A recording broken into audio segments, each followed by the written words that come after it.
Hello, and welcome to Dear Dana. I'm having to adjust my screen. It's always wonky depending on what I'm doing. Hello, Paranormal Witch Willow. Hello, Monica Hall. How is everyone doing tonight? Welcome on this Saturday night. Please, while you're here, remember to like, subscribe, and share. Welcome to all the butterflies in the chat and those lurking in the bushes. I do see you there. I'm happy that you are here. Tonight I decided to talk about it's a double-edged conversation, so to speak, and we can talk about both. It's October. It's Halloween month. It is my daughter's favorite Halloween, favorite holiday, so to speak. She loves her some Halloween. She has since she was a little girl, let me tell you. When we first introduced her to Halloween, she was not quite 3 years old. She was still 2. And she wanted to be a pirate. And I found her a little cute pirate toddler outfit. And it was a pirate with a skirt. She was so mad because she had only seen pirates have pantaloons. But it had a skirt. I had to calm her down. But she was just cute as a button. Curly hair and the whole eye patch and everything. So we took her to a town where part of my husband's family lived, and it had a lot of the historical houses. And my dad drove almost 3 hours. My dad did. So he could be part of Halloween. We're going around trick-or-treating. There's people out in the yard giving away candy. They had tables set up. Some you could go to the door. Oh, thank you, Monica. Some you could go to the door. So we're going up, and she's taking her pumpkin to get candy. She gets the candy, and then she turns around to start distributing her candy to other kids, saying, trick or treat. She starts giving her candy away. Instead of being so excited to get her candy, she starts giving her candy away. And that's how she's always been. She has a great, great heart. Hello, Arseny, Dana, Arseny, Pelsakov, Dana, Pelsakov, Arseny Pelsakov, Arseny Pelsakov. How many times am I going to say your name trying to get it correct? Thank you for that compliment. I guess I'm going to say it like half a dozen times till I get it right every time. It's like a game. Hopefully one of those times I got it correct. But yeah, she was a little doll. And I'll never forget that memory. So sweet. Just call you City. Arseny's not so hard, but your last name, ooh, baby. It's a little hard to pronounce. But yeah, she's 19 and she still loves Halloween. 2 pieces. She keeps going around to see if she can find some cool decorations.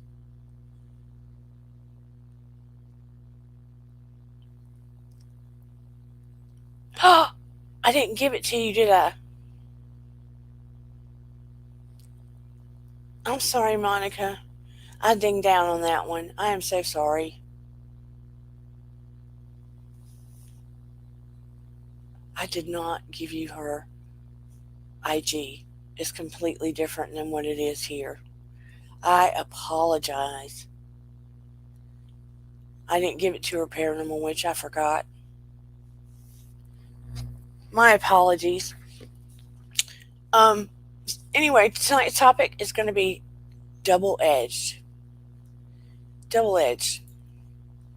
Because we are speaking about, I'm reacting to, are you haunted? Part of it is I'm reacting to the Haunting of Shane Dawson. He just put out a video saying that he is haunted and he's trying to return. I don't know if any of you know who he is. Some of you do. He was canceled on YouTube a couple of years ago. He was one of the biggest YouTubers around, like an original YouTuber with millions upon millions of followers. And then people went back to when he originally started YouTubing, and some of his comedy was way, way, way, way, way pushing the limits. It was sort of sexual in terms of making jokes or inferences about underage kids and cats, and even Jada Pinkett Smith's daughter, and racist type things. They went back years and canceled his butt, even though his newer stuff was more inspirational. They canceled his butt. I mean, he'd even done makeup things and collabs with Jeffree Star and other people, and he'd done more inspirational, more positive things in the closer years, but they canceled his butt. So he just completely went off the tubes for 2 years. And he says that he has seen the what why everyone was upset, and done a lot of work. I'm assuming he's gone to therapy and stuff like that, but he is still with his fiance and moved to Colorado and is wanting to. He says YouTube's not everything, and he's wanting to start being a creator again. So he's done a part one of I think it's a 3 or 4 part series of his life, and about, he's going around saying that, ghosts follow him around and stuff. But it's a double edged entendre, sort of, because you can be haunted by your past, and you can literally be haunted. So that's kind of what this is about tonight, about being haunted by your past and about being haunted. Some people let their past dictate their present and their life period, and it drags them down to a point where they never really have a life because they're so held back by their past. So that's kind of where we're going, and we're also, I'm going to react to some of Shane Dawson's stuff, and we'll talk about whether he should be forgiven. So on that note, let's drop the intro. Hello, Natasha Reiser. So happy to see you here. And let's talk about, should people be forgiven when they've done things we really don't agree with in the past? And we know there's been other people that have been canceled because of stuff, right? That they've been really canceled. And maybe we've canceled people in our life. Or maybe we feel like we should be canceled. It's food for thought, right? Food for thought. So let me drop my intro.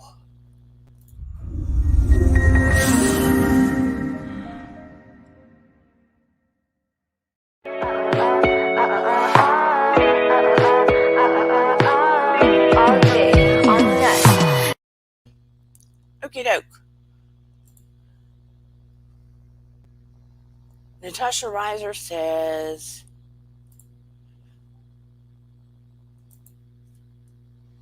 Shane is an awful racist. He needs to be canceled and stay canceled.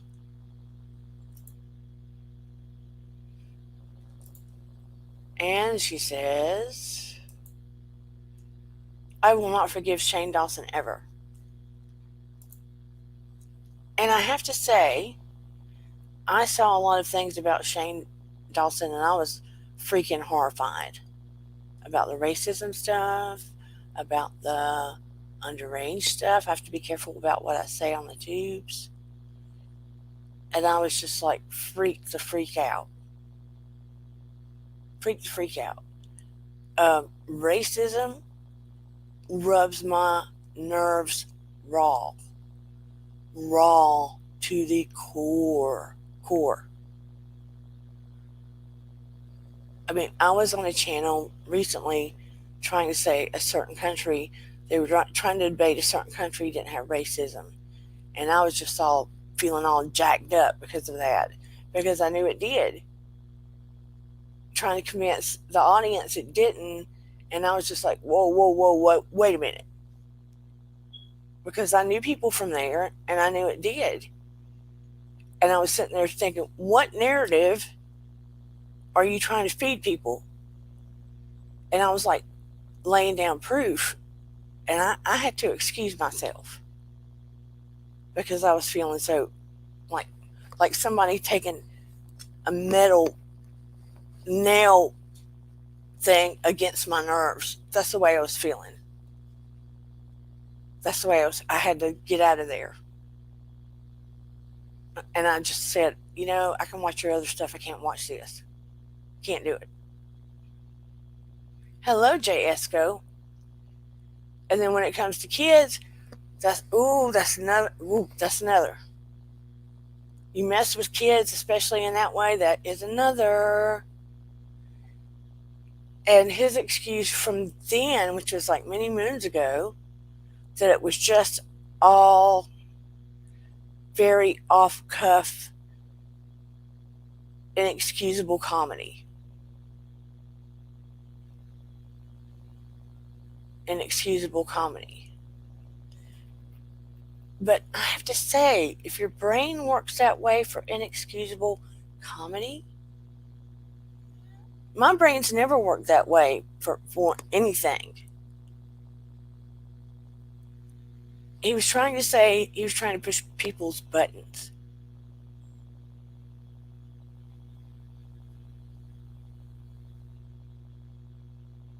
Some of this I didn't know.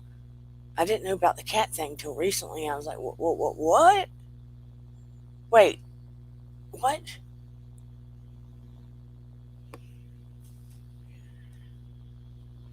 Because I was introduced to him when he was doing the positive stuff.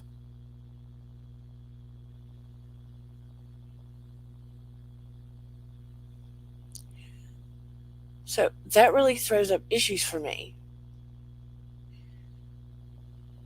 But it's such a paradox. Because if I had been in a place where I didn't have any of that information and I only knew the Shane that did the positive stuff forever and a day, and he never did any harm, knowing him ever. At what, I have to ask myself, at what point do you give a person mercy? I'm just playing devil's advocate. Let me make that clear. I'm only playing devil's advocate. Being a spiritual person, I'm not saying I am, because I've been highly upset with this person. I didn't care if he ever came back to YouTube. I'm not invested in his career. At what point do you give a person mercy? Do we allow people to change? If he had literally put his hands on a child, you can forget about it. I'd be like, you're out of here. Forget about it. And when he harms a person of color, forget about it. Forget about it. But all of that aside, Shane Dawson aside, I'm talking about in the general world,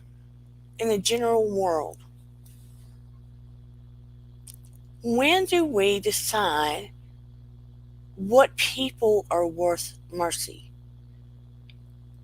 That's what it made me think, right? When do we decide what people are worth mercy? Let's say, for instance, I was watching something on television recently, and this guy, who's a man now, I think he'd been in jail like 35 years, maybe. And when he was 13, he got in a situation in a convenience store. I think he tried to rob a convenience store. And he was trying to get away, and he shot a gun for the first time, a couple of shots. And one of the shots hits a man at the cash register, and it took the man's life. And he ends up in jail. I think it was 35 years, something like that. And in that time, from being that teenager, 13, I think, he had tremendously changed his life. He had gotten a degree. He had um, done good in the system. He had spoke to other people that had done harm. He had had counseling. He had done a multitude of things and even gotten an award in the system. And he was going up before the board to decide whether it was worth releasing him. And they finally decided to do so, and he went to university to get a law degree thereafter. But he still took a life. And it made me wonder, at what point do we give grace to a person like that? Very intelligent, well spoken, articulate black man that took someone's life at 13 years old. And he obviously was not of the same mindset or intellectual capacity that he was at 13 years old. So think about that for a minute. In that situation, do you give mercy or do you not? I'm interested to hear what you say. Is that a situation where he should let his past haunt him or he should move forward?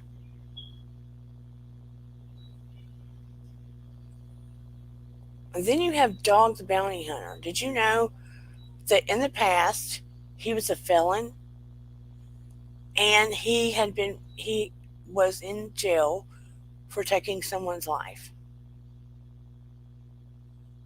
He's also been in jail for taking someone's life. And now he goes after people that have skipped bail and I know he's on television too, but he tries to talk to them about turning their lives around. So he's seen much differently in the public eye. It's a lot to wrap your brain around. So I'm wondering, at what point do we give mercy? What point do we give mercy? Exactly. There are moments that I find myself being very black and white, very black and white. And then I have to step back and go very deeply within. Because I personally know there's a lot of shades of gray. We're not talking about 50 Shades, by the way. I'm not talking about 50 Shades of Gray.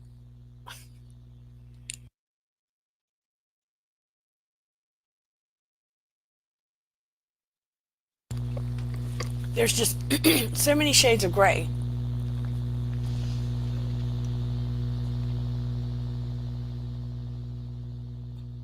Yeah, I agree. He can be a narcissist and he likes being on TV. Excuse me. He did flip around the other day and add to the money if someone finds Brian, though.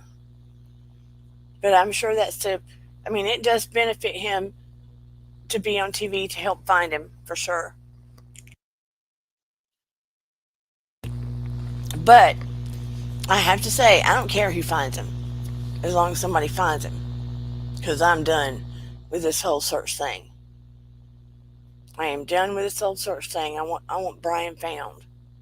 There's so much manpower and hours and money being wasted on finding this guy that could be utilized on finding and helping so many people. Honestly, if those parents know more than they're saying and they're letting all this money be wasted, I hope they take their butts to court and charge them too. Just saying. Just saying. Where's their empathy and heart when that girl lived with them this long? Hate to get off track, but just saying. You don't they don't look too upset that their son's been gone so long. I'd be climbing the freaking walls if he was suspected of that, if my child was suspected of that and has been gone that long. You can't tell me they don't know something.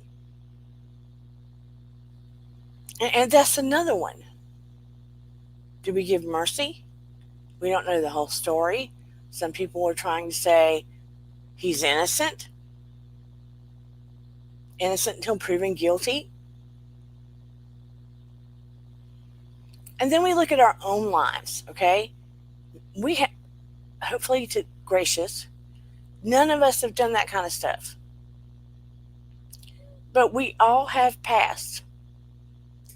And I'd be willing to bet you, I know I have, there's a lot of stuff in my own past that I wish I'd done differently.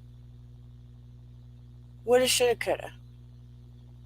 I know after I lost my son, I beat myself up.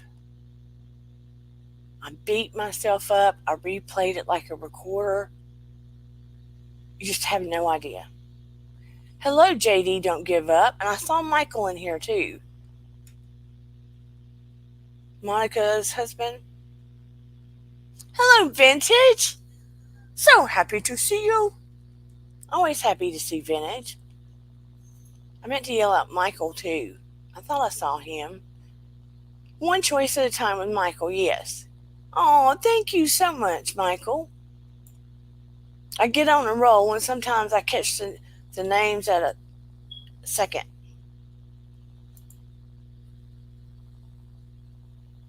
JD, don't give up, he says. That makes me think of all the women that have been missing on the highway of tears. Yes. Yes, yes.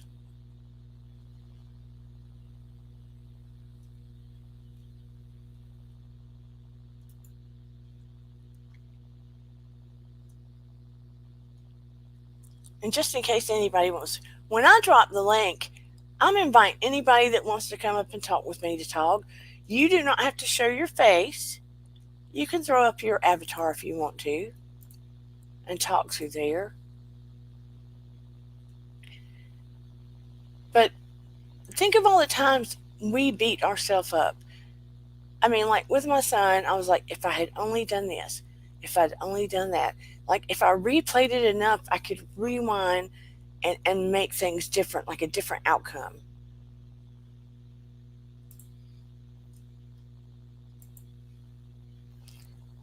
Yeah, Highway of Tears is a very spooky highway.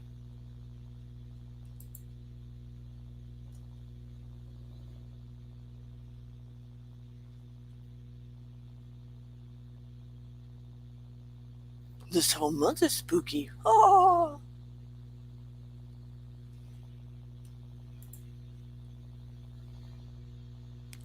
But how often do we haunt ourselves, right? We haunt ourselves with things that we woulda, shoulda, coulda from our past. And we don't forgive ourselves sometimes. Have you ever done that where it sort of paralyzes you from taking your life in a direction that you want it to go? I used to be like that. I used to be like that.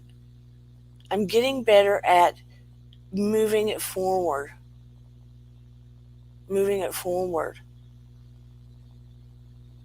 I mean, do we want to be wise or wounded? Wise or wounded?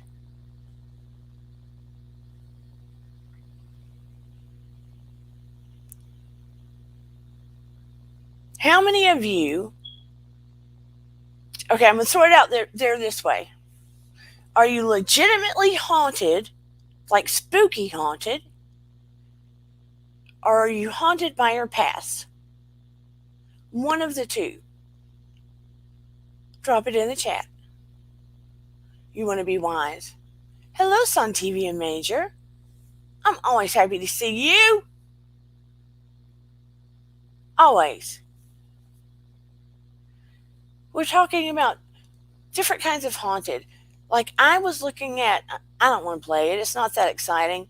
Shane Dawson was talking about, he threw down a video about being haunted like he's always haunted. Because I think he's trying to make a comeback. And I wanted to know if people were willing to give him some grace.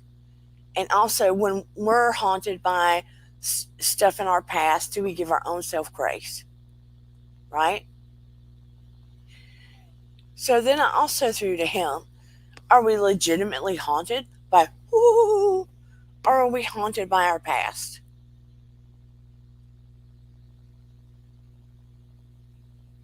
Okay, are you legit haunted by Ghosties Vintage, or are you haunted by your past? Some people might say both.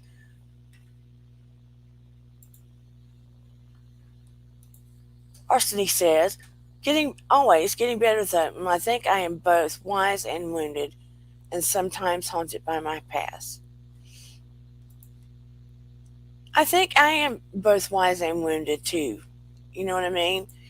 But I feel like I don't act from a wounded place. If you stay in a wounded place, okay, this is a difference. If you act from a wounded place all of the time, you're acting from a place of victimhood, right? You're always the victim. You want somebody to save you. You're a bleeding wound. I'm not a bleeding wound. I have been wounded and I have learned from my wounds, and I'm stronger from the cracked places. It's like a vase. If you crack a vase and you put super glue in that vase, you become stronger in the places that you were cracked and much wiser. You get me? But if your crack is not patched up or healed or attended to or looked at, and you're just bleeding out from that place, and you're walking around all bleeding out because you want people to see that you're bleeding constantly and you're that victim, people get tired of that crap. Let's be honest. People get tired of you being a victim all the time. And after a while, you become a ghost to them. They're like, ugh, here they come. They're bleeding all over the place. I've tried to help patch that thing up, I know, a dozen times. But they want to bleed. They just want to bleed. I'm not going there. I'm going to act like I don't see them. You get me?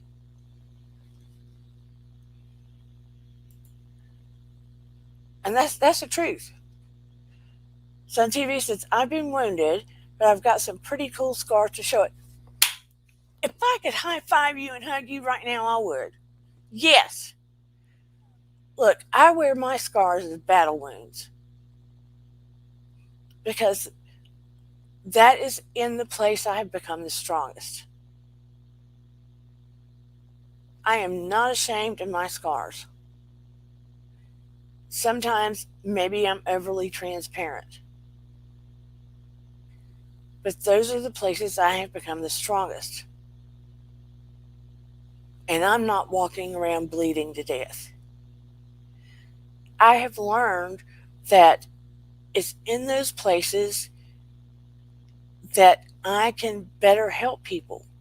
Because look, nobody wants to go to a therapist or help from anybody whose life is perfect. Do you? If I say, ooh, I make all this money, I've never been hurt, I've never been depressed, I don't have any anxiety, my life is perfect. The best you're going to get from that person is FOMO. I mean, let's be realistic. If they can't understand where you're coming from, why do you want?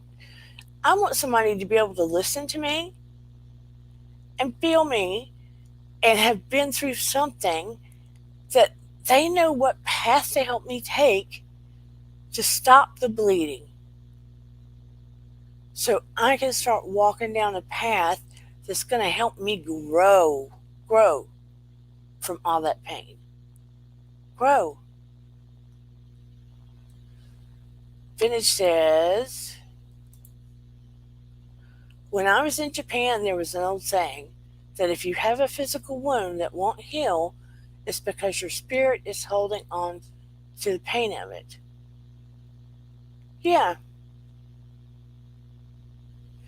And sometimes people hold on to pain.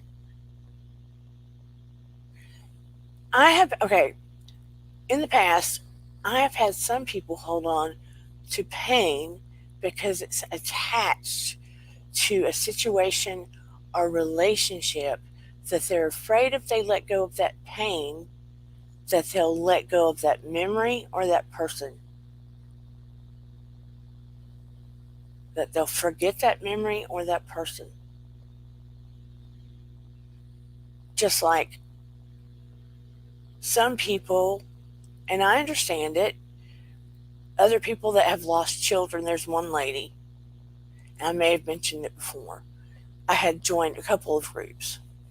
The best group was helping parents heal online. It's the best one that I've stayed attached to. But there was another group, and God help her, there's a lady that every day, I kid you not, every day she would post a picture of her going to the gravestone or something nearby of her son. And she would take a selfie of her hugging the gravestone or something nearby with tears streaming down her face. I'm not joking. Or her holding her deceased son. Tears streaming. At first, it just broke my heart and I felt for her. But now it has continued for over 3 years. Every single day. Which tells me she's holding on to the day that it occurred. And she is afraid if she lets go of the day that it occurred, that she will lose that connection with her child.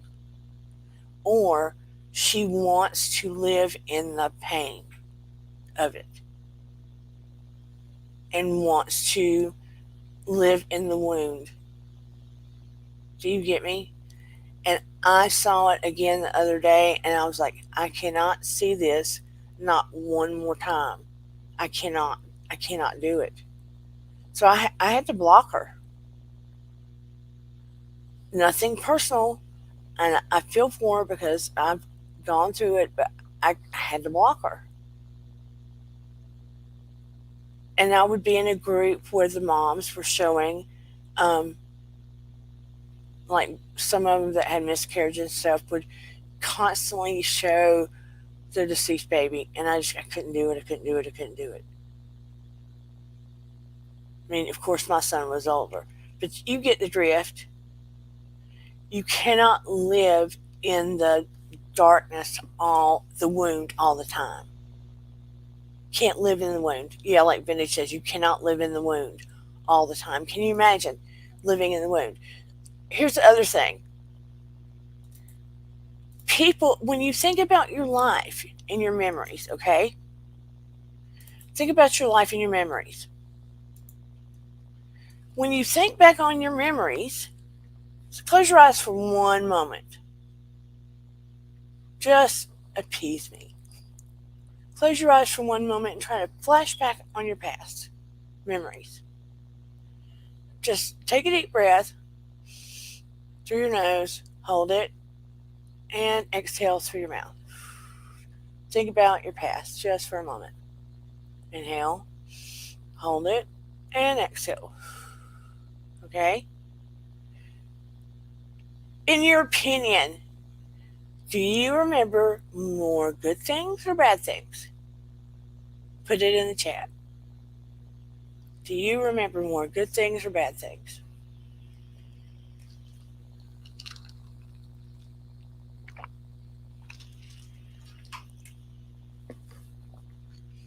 Do you remember when you think about your past more good things or bad things? More readily. Let's put it that way. What do you remember quicker? More good or bad? Hello? Anybody out there? Do you remember more good? Hello, Shelly Marie. Bad? Good?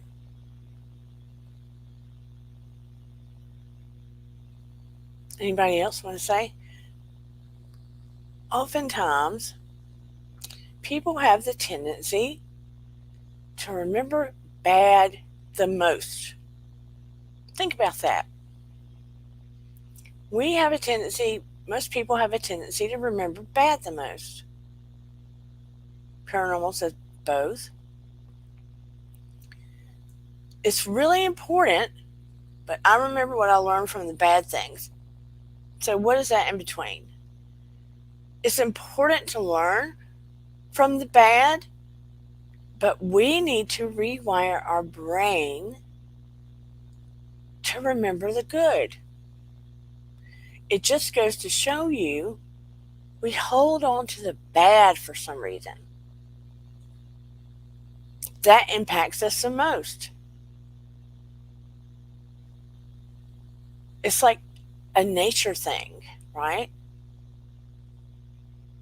Thank you, Shelly Marie. We hold on to the bad. So it's let me rewind. It's about our nature. Are we giving ourselves that grace? Are we? Are you giving yourself that mercy? Hello, shoeless one. Why aren't you giving yourself that mercy and releasing the bad from the past? If you can release the bad from the past, you will remember more of the good memories. Because life is about memories, it's about love, but it's about those good memories too. It's about making memories, about the good memories. I would like to be able to do a Rolodex on the good memories. Wouldn't you? To be able to rewind into the good memories. Sometimes I have to have my mom to cue me up to remember some of the good memories that I don't remember when I was a kid, which sucks.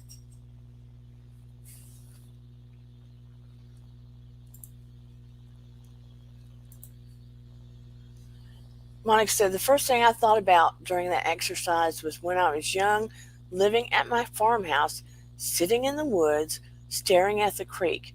Ooh, that is a beautiful memory, actually. I like that.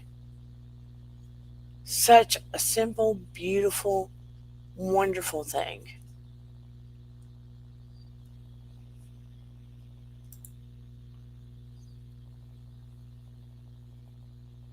Hey, yeah, cat. Yeah. Yeah, ooh, yeah, ooh. It reminds me of Lizzo every time I see her name.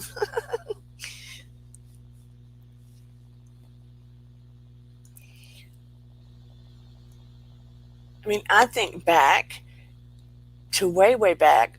My first memory is like I had to be tiny, climbing up on the table, picking up the phone. One of my first memories.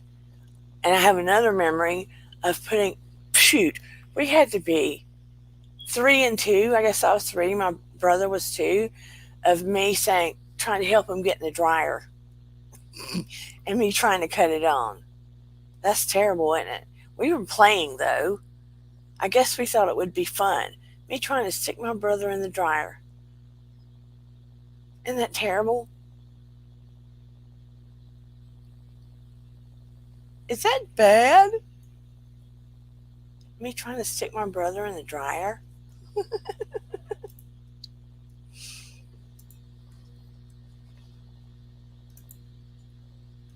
At the end of the day, I care more about how I treat me and less about how people treat me.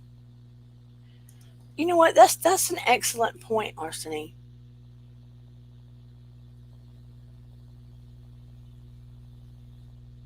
You're live, Shelley. Yeah. Do you think? Here's another question, and I'll get back to Shane Dawson in a minute. I don't care as much about him being haunted in his house, and that was very little about the video, actually. And it's going to be interesting to see how many people welcome him back on YouTube. I do think he still has a following that will. I don't know if people in our age group, I mean, you know, I'm not really his. I liked it when I saw him do good things for people, but I'm not really his age group, so to speak. But I do follow a lot of people. I'm just curious to see if the public's going to be forgiving of him. I don't know. We'll have to see. There may be a lot of people that don't know him that start following him. He's deleted a lot of stuff. We'll have to see. I don't care for the things he did. So, you know, I can um I can forgive on some level, so I don't have to deal with it. Do I accept what he did? That's a different thing. No, I don't. That's the difference I'm talking about. Insofar as it's unacceptable. I forgive on a spiritual level if Natasha's listening to me. Is it acceptable to me? 100% not. But I don't have to subscribe or stand for him because I don't. I don't accept the child stuff, the cat stuff, or racism in any form or fashion. It grates to my soul. It's not who I am or what I stand for. So I don't accept him back on YouTube. Does that make sense? I forgive people for myself. I don't know how old he is. I have to find out.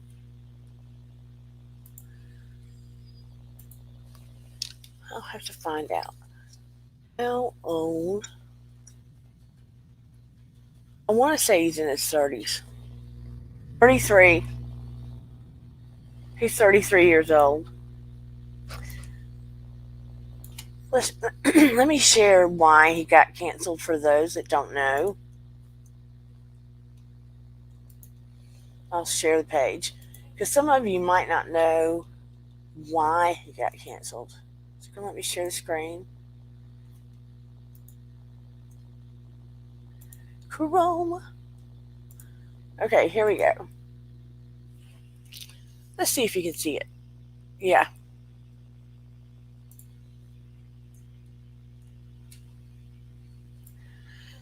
Why did Shane Dawson do? YouTuber canceled over past racial remarks. Shane Dawson suggested he could make a return to YouTube nearly a year after he posted the last video. Now, this was on Newsweek. The YouTuber, who currently has a subscriber count of 20.4 million, promises Instagram followers he's not going to abandon I'm not going to abandon my channel after 15 years of creating. The news, which was shared on Wednesday, was met with uproar from users online who canceled the star back in 2020. We see when this article was put out. 6/10/21, so in June. Dawson, who started making videos in 2008, was among the first wave of content creators to find fame via the platform. In 2020, the 32-year-old was met with a swarm of backlash after he became entangled in various controversies relating to his older videos. He then released a video on his main channel titled Taking Accountability, in which he addresses his prior use of racial slurs, portrayal of racial stereotypes in videos, and jokes about pedo. I'm just going to say that. Dawson began by addressing all the racism I've put on the internet. Me, as a white person wearing a wig, playing a character, doing stereotypes, and then saying the N word is something I probably should have lost my career for at the time, he said.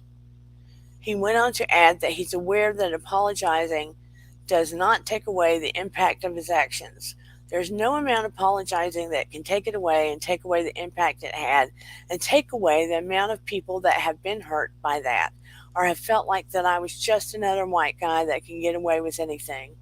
Dawson was also slammed after a clip resurfaced of him making sexual gestures to a promotional poster of the then 11-year-old Willow Smith.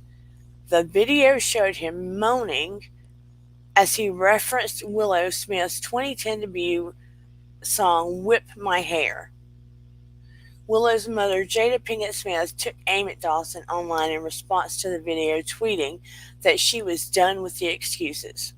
The social media star appeared to reference the clip in his apology video as he said sorry for the inappropriate comments he made about children. I swear on my life, I am not somebody who would ever talk about a child like in seriousness. I would never talk about a child in any way that is inappropriate. That is disgusting. That is gross. It is not something I would ever do. He added that it is something he did for shock value, but emphasized that it is not the real him. Last year was not only the time Dawson had been blasted online for his comments. In 2019, an audio snippet from 2015 podcast Shane and Friends emerged online in which he appeared to joke about sexually abusing his cat. Dawson is heard detailing how he had his first you-know-what experience at the age of 19 when he did something all over his cat. Shortly after the clip went viral, the actor took social media to clarify that the story was based on a dumb, awful sketch idea. Anyway, you get the idea. Dawson did reference the podcast briefly in 2020 video, highlighting that it was a source of so many regrets. I'm skipping some of this. Anyway, that is Shane Dawson's, basically why he got kicked off. I wanted to skip some of it. It was getting too long. So anyway, would you forgive Shane Dawson if he came back? He did lose his channel. He got canceled. He's been canceled for 2 years. And now he's trying to make a comeback.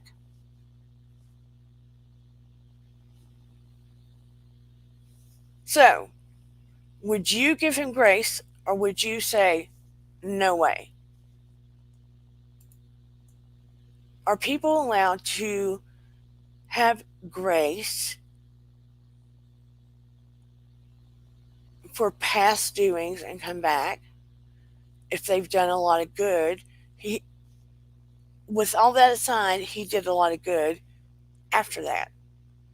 I'm not making excuses. I'm just saying, I'm making points to ask you, do you give people grace? Just like the boy, the 13-year-old that shot someone, spent 35 years in jail, did all the good, and that was the only crime. When do you decide whether you give people grace? It's a conundrum. Do you or don't you?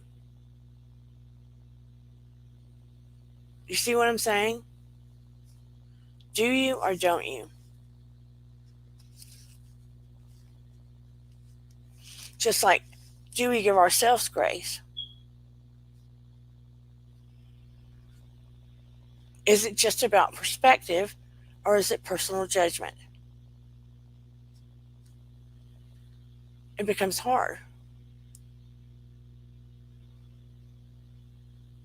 I know that's gross, right? Ugh, ugh. I mean, he's not my thing. Yeah. Do you forgive them and move on and just decide they're not your cup of tea? And then in your own life, do you even give your own self grace? Are you harder on yourself than other people would be? Do you allow yourself to learn and move on? It's so complex, especially if you're trying to live a spiritual life. Very, very complex. I mean, we've lived in a world since this pandemic, especially in the last 2 years, where we are in the can't talk, my mouth is so dry, cancel culture, right? Cancel culture. So where do we decide to completely cancel or give grace? Or do we give spiritual grace and decide to socially cancel? How do we decide? What do you think? And for those watching in the bushes and that will watch later, I would love to hear your comments below because it gets very complicated, doesn't it? And there's so many of us walking around. Like I said, when we think about our memories from the past, I guarantee you more people come up with bad memories instantly when it would bless our lives so much more if we could tap into the good ones. I've got where I intentionally try to create positive moments in my life. Try to snap them up. I mean, I will walk out and like create a mental snapshot. You can even act like you have a camera in front of you, like a brain camera, to consciously create a moment and open your eyes wide and take it in, and then close your eyes and visualize in your brain what you just saw and create that moment. Really focus on it without a phone in your hand. We are all so guilty of carrying this thing around and photographing everything we see without actually looking at it and hearing it and taking it in. So it goes in here instead of in here. And sadly, half the time we won't remember it well because we're trying to put it in our phone.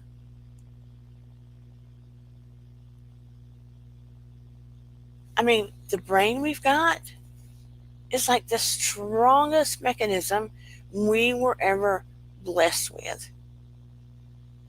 But we are depending on gadgets that don't have near the power our brain does. And that's the truth. That is the truth.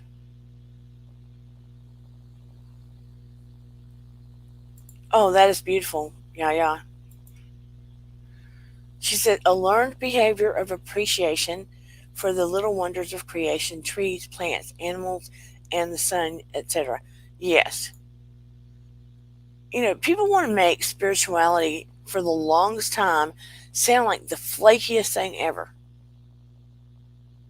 I get it.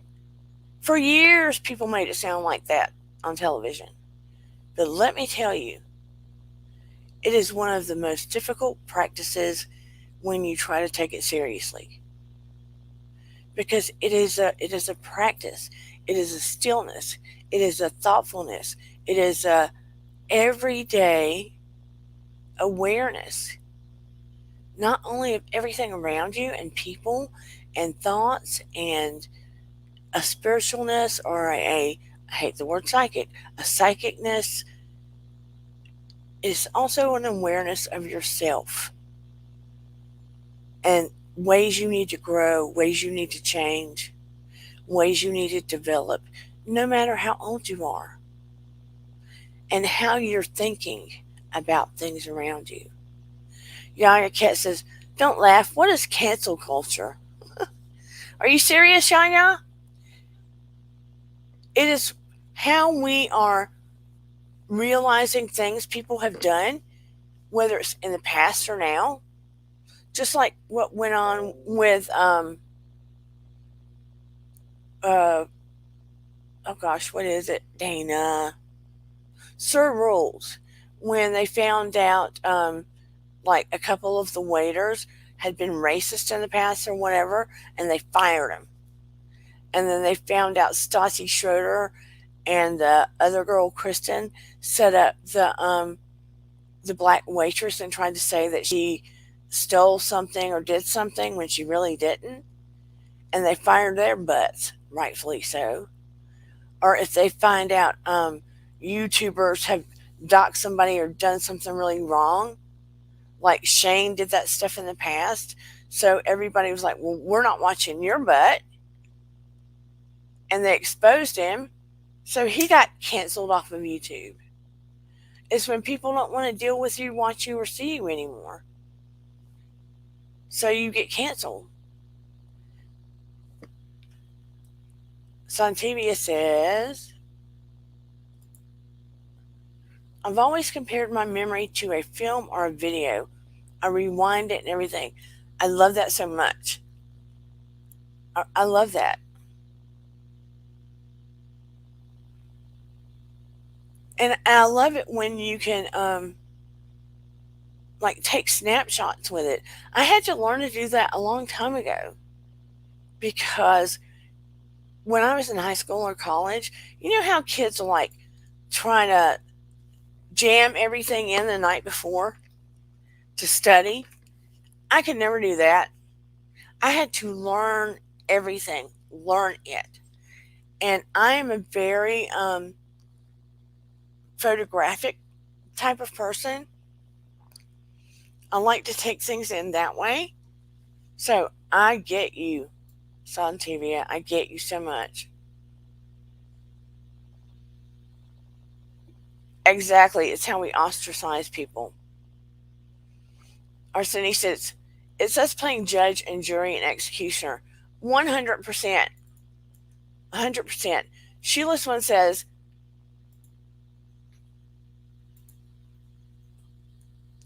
our country said are removing all famous people out of their history books. What? Didn't know that. Social engineering at its worst. Yeah, I don't like that. It's when people, oh, I gotta get this bigger. It's when people call out sometimes bad behavior, then vote them off the island. Yep, exactly. They vote them off the island. You're it, get out. Absolutely. No real facts required. Yeah, and it's sort of like a slam book or the cliques at school. When you're not part of the group, get out. Get out. But why don't people want to find out? I would think that they would want to find out, but the danger there is how much of it do you think can be made up? And sometimes, what if it's 50 years back? It gets tricky, I think. It gets tricky.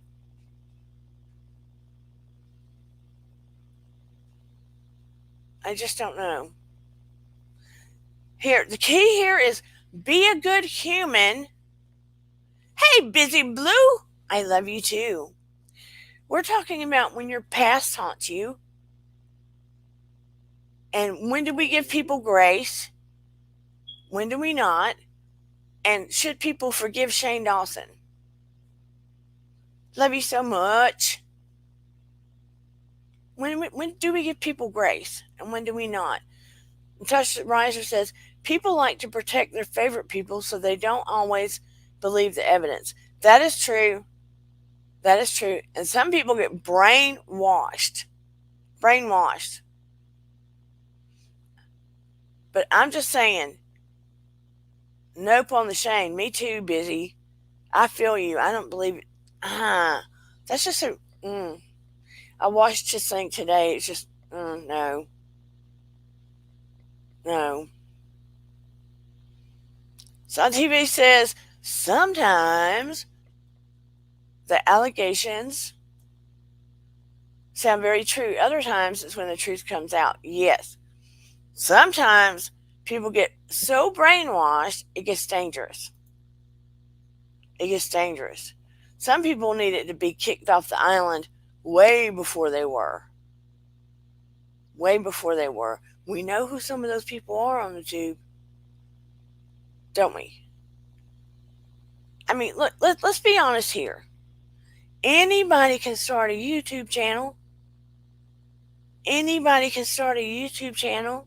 Just because you see somebody up on the tube does not mean they are a good person. Let's be honest. It doesn't make them a superstar. You have to use your discernment, your intelligence, your eyes, your ears, what your mom and daddy taught you, right? And most of all, your gut instinct. If it smells nasty, if it tastes nasty, if it sounds nasty, if it feels nasty, guess what? It's probably nasty. So why you want to be a part of that? Why you want to be a part of that?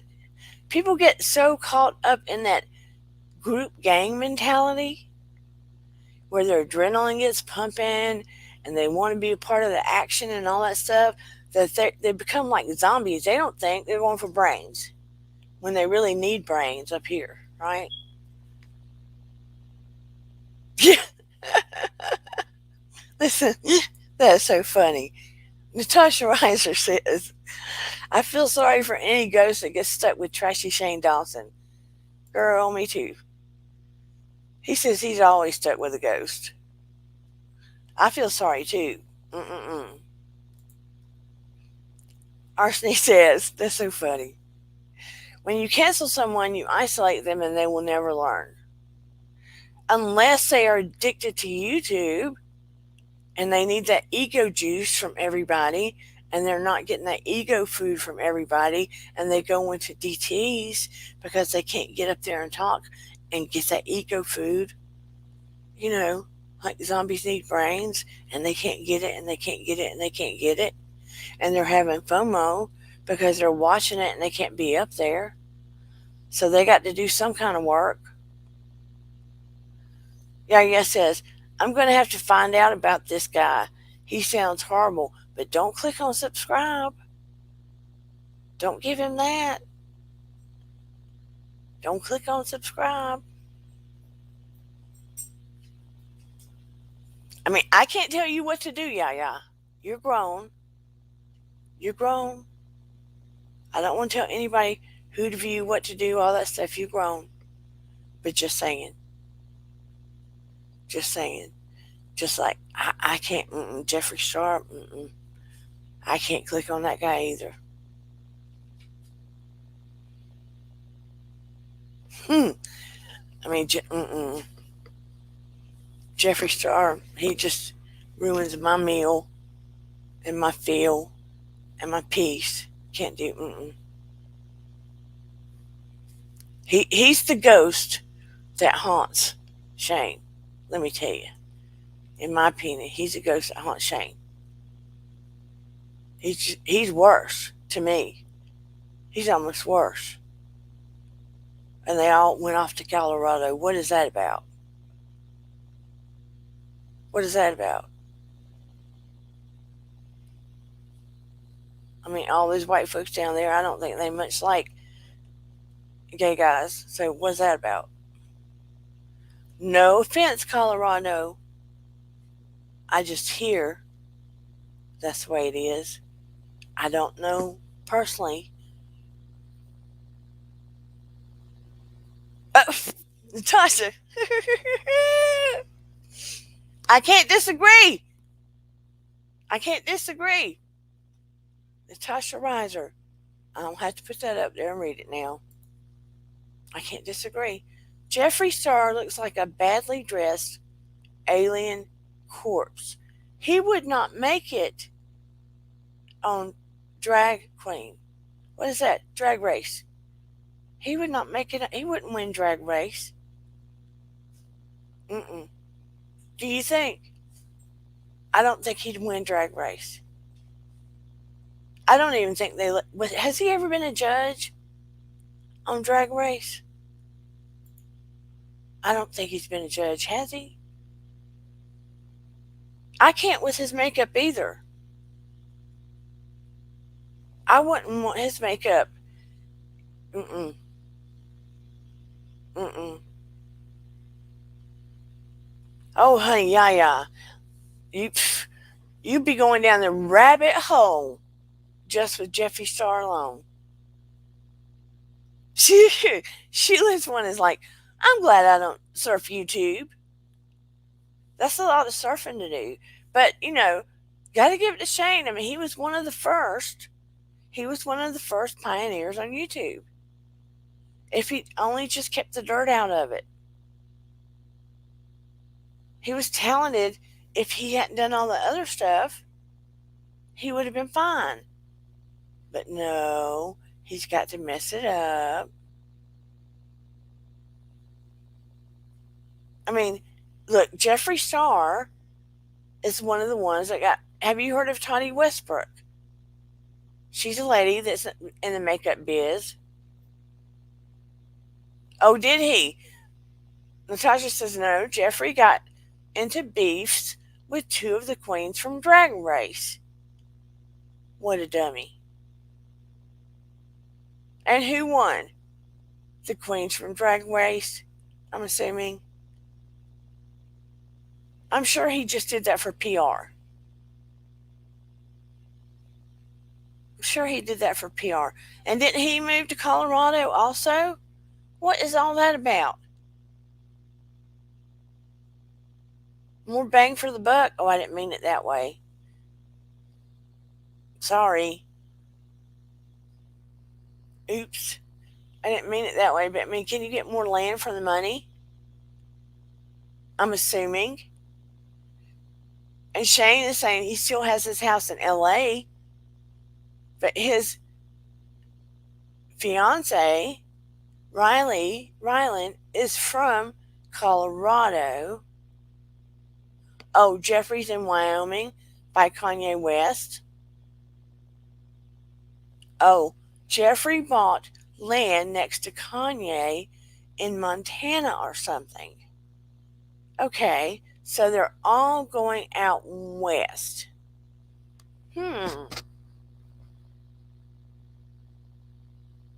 Wonder why.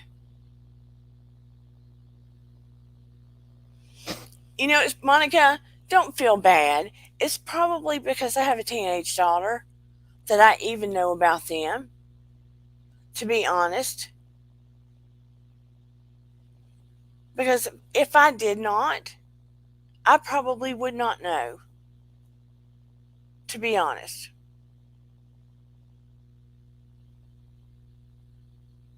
But it's going to be interesting if Shane thinks he can make a comeback. He would have to do something along the lines of Mother Teresa, in my opinion, to make a comeback.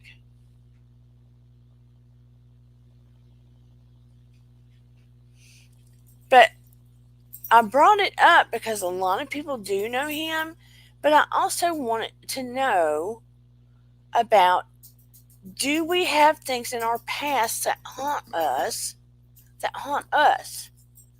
that really keep us from living a full life and make us go forward? They're moving in Wyoming because they think Los Angeles is going to turn dangerous.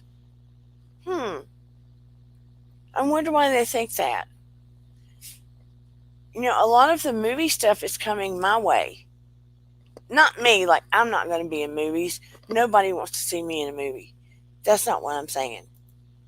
I mean, my way as far as a lot of movies are filmed around where I live. They're coming out this way instead of Hollywood. That's what I'm saying. My mom said the other day, hey, they need a lot of extras, just people in the town walking around. We should check it out to go be extras, to walk around just in the stores and stuff. They film a lot of Hallmark Christmas movies close to us. Yet everywhere has bad places. Shelley says, I only know because of YouTubers mentioning their names and I go look it up. Thank you, Paranormal. Yes, please like, subscribe, share, and just one time only, and you don't have to, but if you want to buy me a cup of coffee, I did put my PayPal below.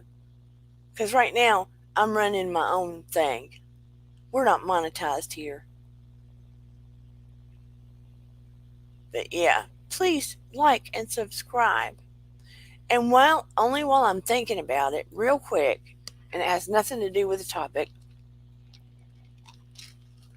but it does have to do with spiritual stuff. You know how we talked about Poltergeist last week, and William Roll. He was one of the main ones that studied parapsychology in the brain, and he was one of the professors that tested me for psychic abilities and mediumship, etc., when I did not want to be tested. The one that I avoided for a decade. I found one of the books. I had the books, but I had him sign them before I left just because I wanted him to. I like to get my books signed by the people that wrote them, and he happened to be my professor and mentor. So I had him sign it, and I don't know if you can read it, but I'm going to put it up there. Can you read it?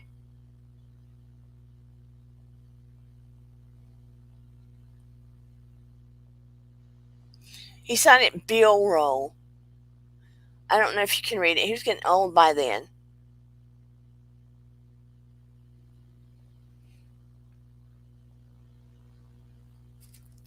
And this is the book.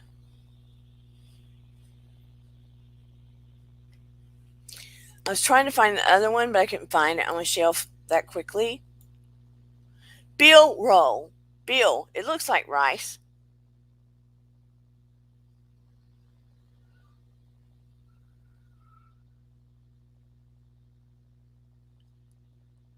Let's do what, Yaya?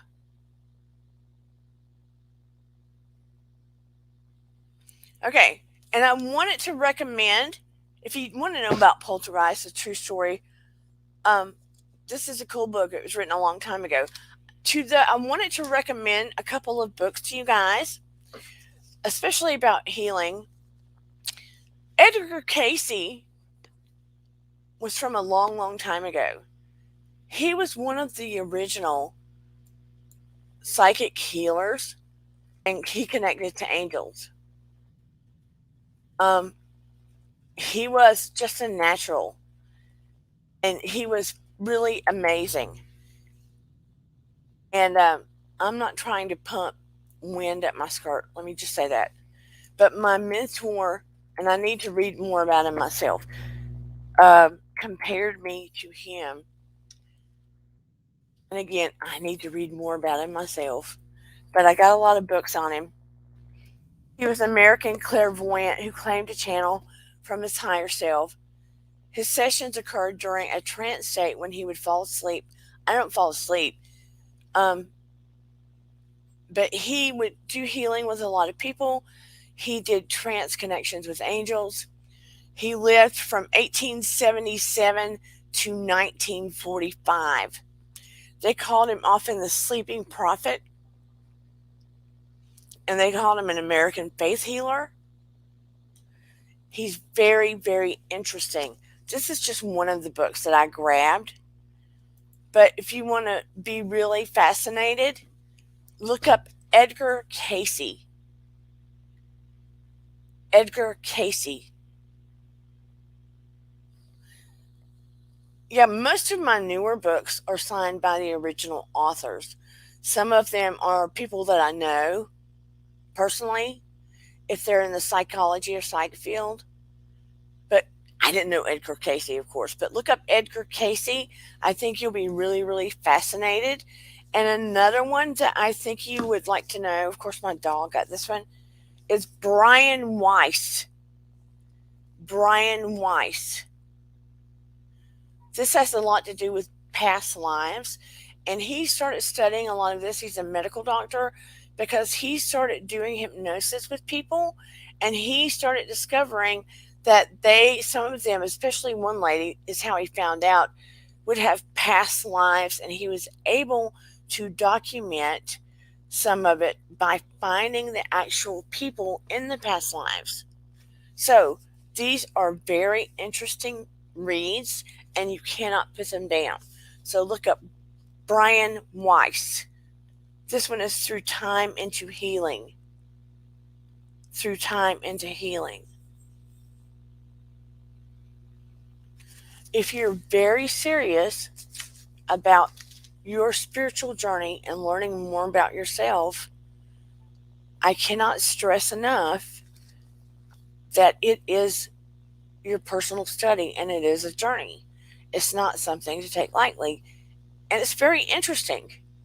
You learn so much about yourself. And that's why half the time I end up like being professory on here, and I end up being more psychology and spiritually.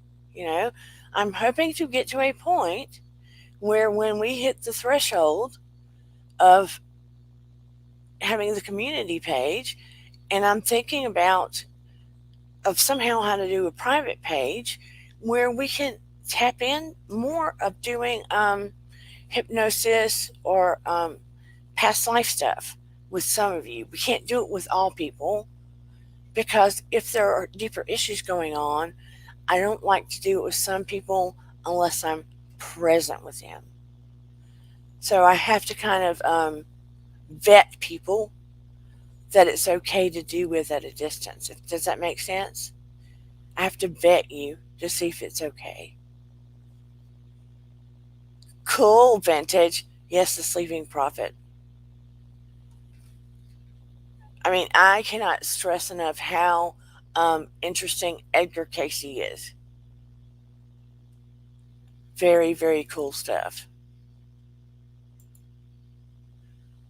Yeah, you said, I had my past life read, and wow, personality wise, this man was right on target. My friends took me to help me out of a DA situation. It worked. Yes, it can be extremely helpful in helping with situations that you're in now if you do past life work. Dr. Roll, I'll talk about a past life thing with me. Some of you may have heard it. Um, when he was doing some of the testing with some of us, he was trying to test some of us he was doing a big study. I didn't know it was going to end up in that study. And I was trying to trick him because I didn't want to be studied, but it didn't work. When he was doing the past life section, in when I went into the past life situation, and I'm sorry if some of you've heard it, I went back to, I guess it was World War One situation, and I remember walking on a cobblestone sidewalk, and I had all this garments on up to here, lace collar all buttoned up, and it was a dress with the button-up boots, and I mean all the clothes, all the clothes. I mean, I bet there was, I can't remember how many layers I felt so stuffed up in. I mean, I could feel it, see it, everything. And I'm walking quickly down the cobblestone sidewalk in the middle of the night into this building, trying to do, I can't remember what it's called, um, uh, print. I'm trying to remember what it's called. Typesetting, some kind of typesetting. But it was like taking all these letters separately to do the typesetting for a newspaper. I mean, it was like labor intensive trying to do typesetting for a newspaper on an article I'd written in the middle of the night with nobody there. So weird. In a building by myself, like I wasn't supposed to be there in the middle of the night. Supposedly, women weren't supposed to be doing the newspaper writing, but I'd written an article like I was exposing something. I got the article typesetted. I got the article in time for it to be printed in the paper for the very next morning to go out in the newspaper, and it was ready to go, and it was printing.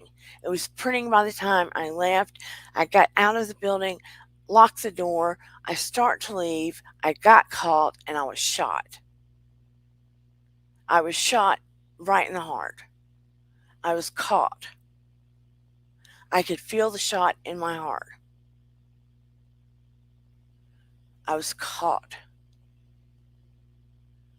It was like I was not supposed to put that article out. I had exposed something during the war.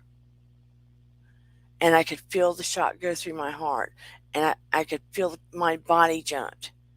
And I could feel the sharp burning pain go through my heart.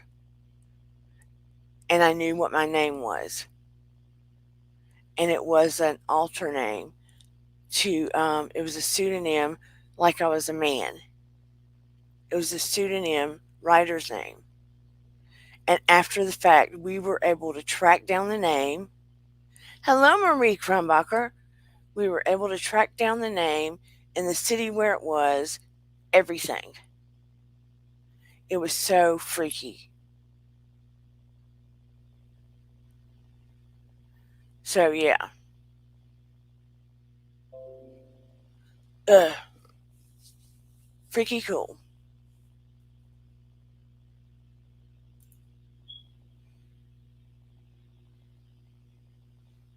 I mean, I'm able to do past life work, regression with people, but I can do it from a distance, but I'm very particular and I have to vet people because if I do not vet them, some people could have reactions from a distance is not good unless I'm with them if they have certain situations going on.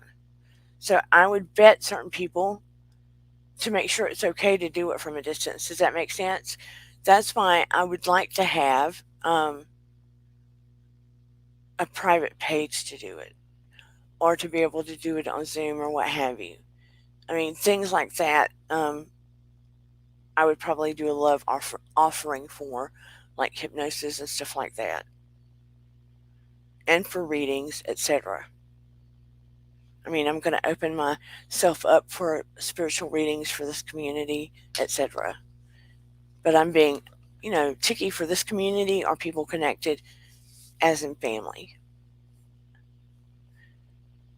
But yet, like I said, spiritual journey, it's not a flaky thing, it's a serious thing. But you learn so much about your life and people around you, and your life is very, very enriched, but it's a serious thing. It's an ongoing, lifelong thing. It just is. And you never know what gifts are gonna open up for you. You just don't. They're in you. I mean, there are a lot of people that come in here. I know for a fact you're drawn here, you're empathic. Odds are most of you are empathic. You sense other people's feelings. Um, you're sensitive to the energy around you. You can feel the energy when you walk in a room, if it's real jacked up and happy, or if it's real toxic, or it's real intense and low. I bet you can sense it when you walk in a room. or when you can cut it like a knife. Hey, Shelly Marie, how many of you can feel the energy when you walk in a room or when you're around certain people that you automatically just feel guarded? So you're empathic and you need to learn how to guard yourself, like put a shield around yourself. I mean, I always like do a little prayer and then visualize a golden shield of white light around me, like a cocoon of white light around me. So I can still sense others, but I don't absorb it like a sponge. I mean, I would really like to, as this channel grows, do a private page and do very not I would like to do like love donations and do classes. So people can just pay what they can afford or what they feel like they want to pay.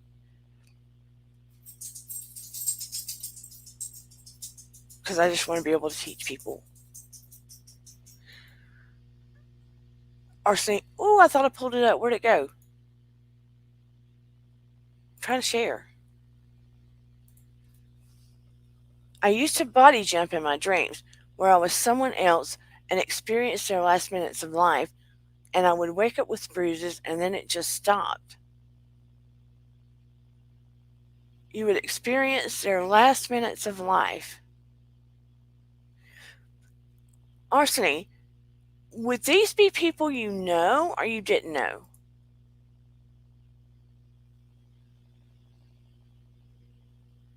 Marie, that's greatly being an empath. And that's a gift when you know how to shield yourself where you don't take on their stuff because you don't want to carry it with you where it affects your life in a bad way. You didn't know the people. So you would body jump in your dreams where you experience their last moments of life. So, Arseny, I'm interested when you experience their last moments of life, was it a positive or a negative for you?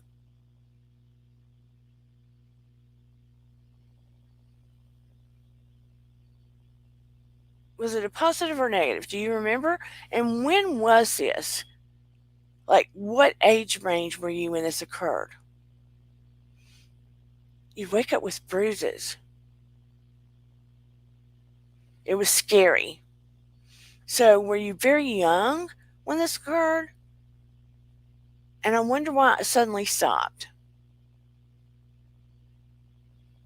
That's really interesting to me. You were 37. Do you have any gut instinct of why it suddenly stopped? When you were younger, you never did, Marie?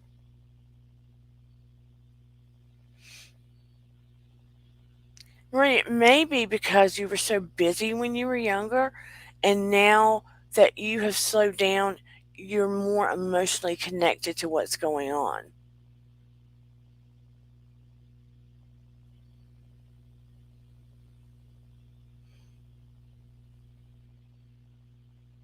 That is very interesting, Arseny. So, are you glad that I'm assuming you're glad it stopped?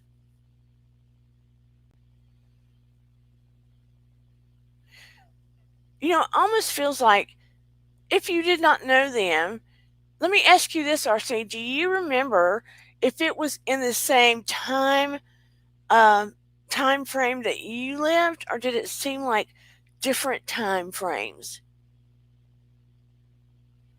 That would be a good question to know, like different lifetimes. Did it feel like different lifetimes to you?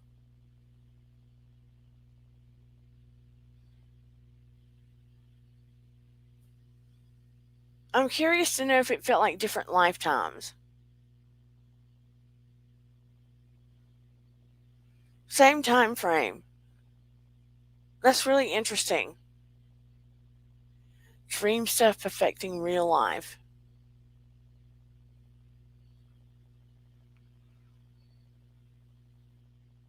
We'll have to talk about that more sometime. Well, I'm glad if it was not affecting you well that it stopped. That is a blessing. Marie said, yes, I did. I could feel others' feelings, but I never protected myself. As I got older, I protected myself. That is an excellent thing. Sometimes it takes us a while. When I first had it happen, I didn't protect myself, and it gave me a lot of anxiety. And when I was a teenager, I can remember being able to pick up all other people's feelings, and it kept me at arm's length with people and making friends. Santavia says, I have visions. Let me see. I have visions, but the visions come when I'm asleep. That's not a bad thing. I would keep a notebook beside your bed with a pen handy so when you wake up, and I know you might be a little fuzzy when you wake up, but when you wake up, the moment that you have a clear mm, have a clear moment that you're like, oh, I remember what I saw, jot it down. Just jot it down in your notebook, even if it's a little messy, so that you don't forget. Because they may come together in pieces and parts that you might need later. I would. I'd write down all my visions.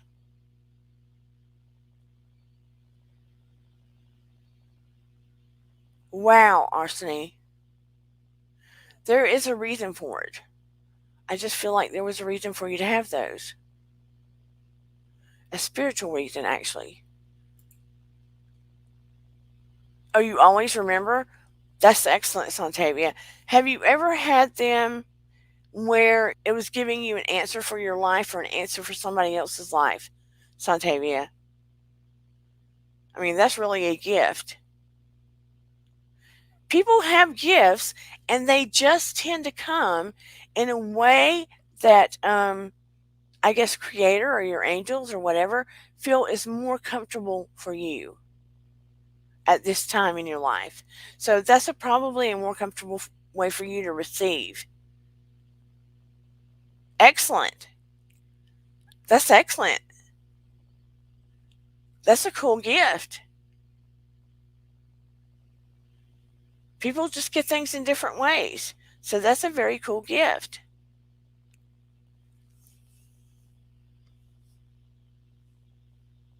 Very, very cool. And I didn't know, I'm just throwing it out there until we get a community tab. I didn't know how interested all of you would be in me trying to commit. I know we don't all use it, but trying to create a page for us, a private page on Facebook to chit chat back and forth. Just a thought. But I can't wait till we get a community page here. And YouTube is saying at 500 subscribers, we get it now. They kind of lowered the bar a little bit to make it easier. Fingers crossed. 500 comes sooner than later. But I really do want to get to the point that I create a private page. My daughter's pushing. So, there's actually, we have classes and stuff. And it gets more intense because a lot of you seem interested. And that's part of who I am, is to teach, right? Teach and mentor. I have dreams that involves moments in my future and I wake up feeling either good or bad, and at some point I'll be in that real moment and I feel like I'm all of a sudden in that dream in real life. They say that that's sort of like a quantum leap. Like you're taking a momentary quantum leap into your future. And that's why it feels real. Because you just sort of like quantum jumped. I know you've seen that movie or something like that on TV, but it's like they're saying you can actually quantum jump for a moment into your future. And that's why it feels so real.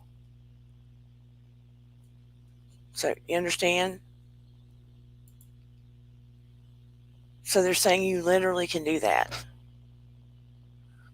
You're most welcome, Natasha Reiser. I mean, I'd actually like to have a private page to mentor people and help them understand better and help you work on your whatever your gift happens to be. what is it called? Patreon? And just let people do love donations and whatever they can do to the Queen Dana. Queen, that's funny. Thank you, though. I'm just saying, I know for a fact we were all created, right? I say God, my higher presence, God, whatever. I say God. We were given gifts for a reason. It's not a scary woo woo devil thing. It's to help ourselves and to help others. Help ourselves and help others, right? To do the next right thing. Help people grow. Lift people up. Be good humans. Be good humans. To be good humans. It's not hard to be a good human. If you're a good human, you don't have to worry about getting canceled. You don't have to worry about all of this dark stuff. If you have integrity and you're trying to help people and you're being loving and kind, look, I'm not perfect. There's going to be moments somebody asks my opinion and wants me to tell them the truth, and they're not going to like it. Because I have an opinion, I'm going to say the truth. You may not like it. Thank you, Willow. You're a sweetheart.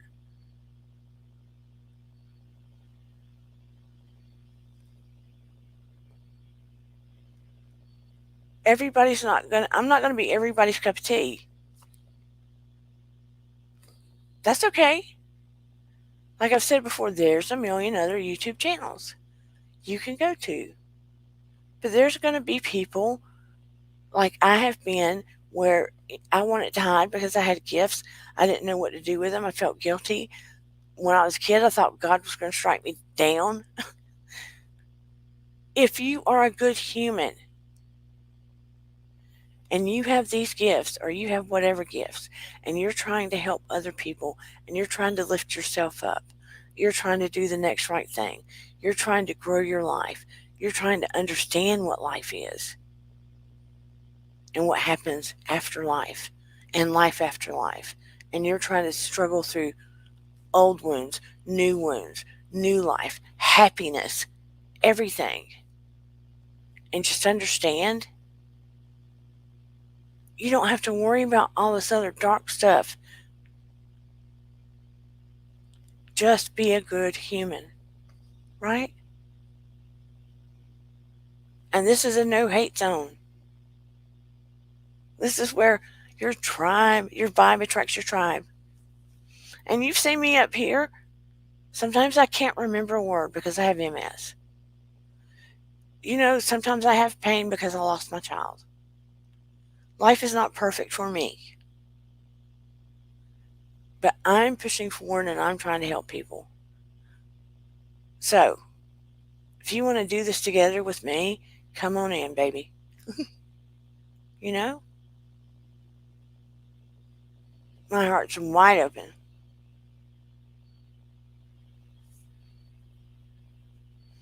What does Arseny say? Sorry, I disagree. I know a lot of people who are good and help and are getting canceled, especially in the alternative community. I didn't know who's getting canceled that are good. I missed out on that. I haven't seen that zone where some good people are getting canceled. Arseny, who's getting canceled?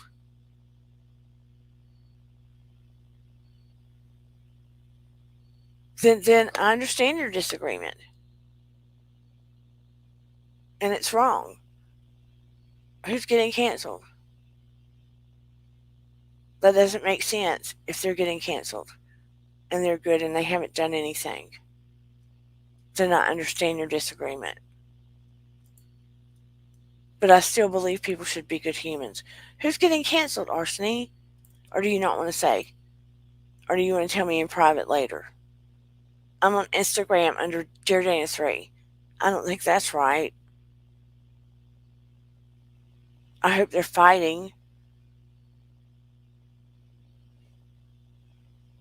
Did RC disappear? I didn't know about those. I don't think people should get canceled if they're not doing anything wrong. And now nobody's saying anything. Hello? Am I alone?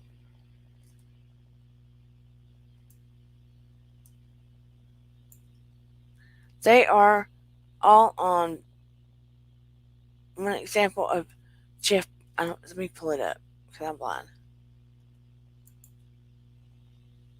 They are all on BitChute now. One example, Jeff Berwick. I'll have to look him up. Is BitChute another platform, Arseny?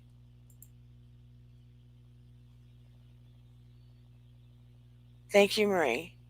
Is that another kind of platform? Are you driving, Shelly? Oh, that is just weird. I'm sorry about that. I didn't know. I'm trapped within certain frames and genres of community because I don't really have a genre, I don't think, at this point. I'm kind of floating between spaces. You're playing your ukulele. Are you writing songs, Vintage? Are you singing to your ukulele?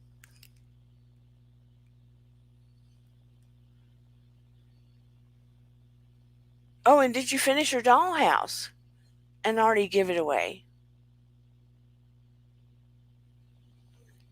I bet Vintage is going, tiptoe through the tulips, through the doodle, doo.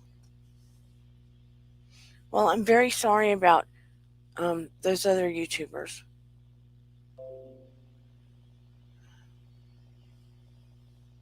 But anyway, in the end, I'm asking that you look at your that you look at your past and try to pinpoint what's good more than what's bad and not let it haunt you. I'm glad that you're not too haunted literally, but give yourself grace. Give yourself grace. Aw, texting with your son, you have to go pack him up. You have a good night too, Santivia. Thank you for sharing more about yourself. I greatly appreciate that so much. And it's very nice to know. I hope your son has a good trip. I love knowing that about you. Yeah, we'll have to get something together about more classes or spiritual workshops. That would be great.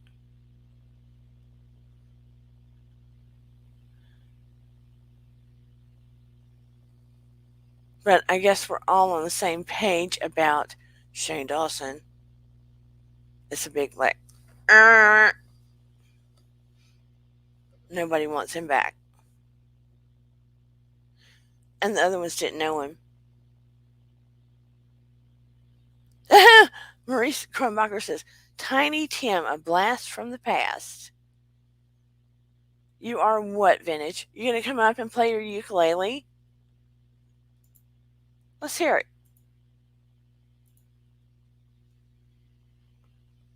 Let's hear a little ukulele before we sign out. Can you play us something? That would be nice. Good night, Santivia. Hug your son for us.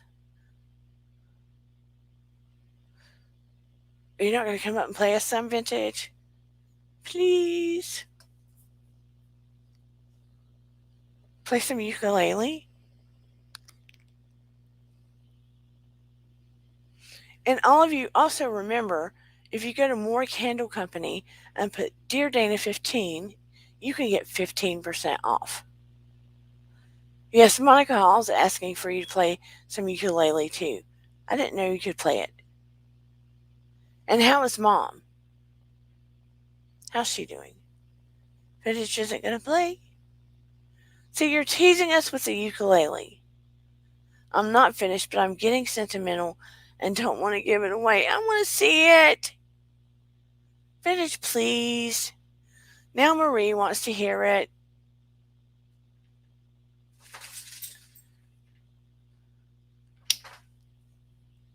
Okay, I'm not going to beg anymore. I'm not going to do it.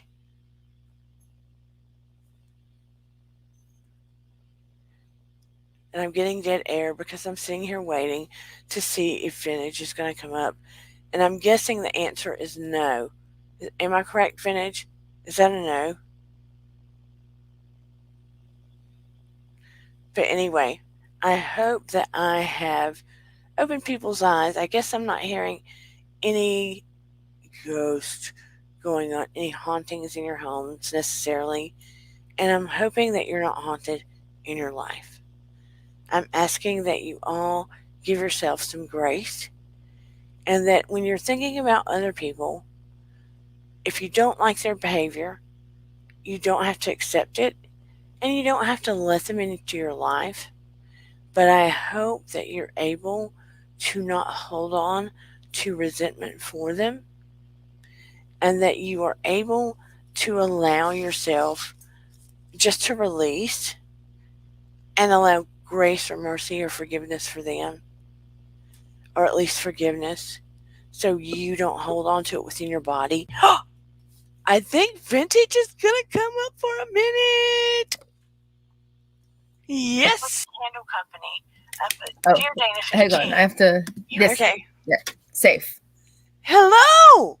Hi, I'm a person. How are you? I'm good. I was listening to you and just goofing off practicing. I'm so happy to see you. I'm very happy to see you. How are you? I'm good. It's just a pleasure to see you. I didn't know you played ukulele. Yeah. So I was playing the guitar for a while. It's my sister's old guitar, but uh, this is more manageable for me. Cool. Yeah. So, what song were you playing? Uh, Song. I love that you guys you think so much of me.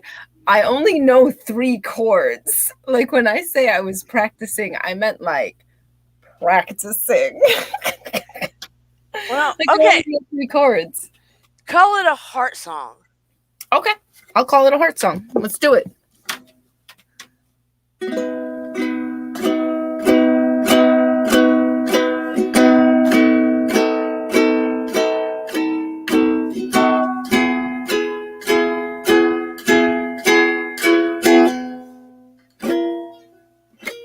Oh, this is the difficult one.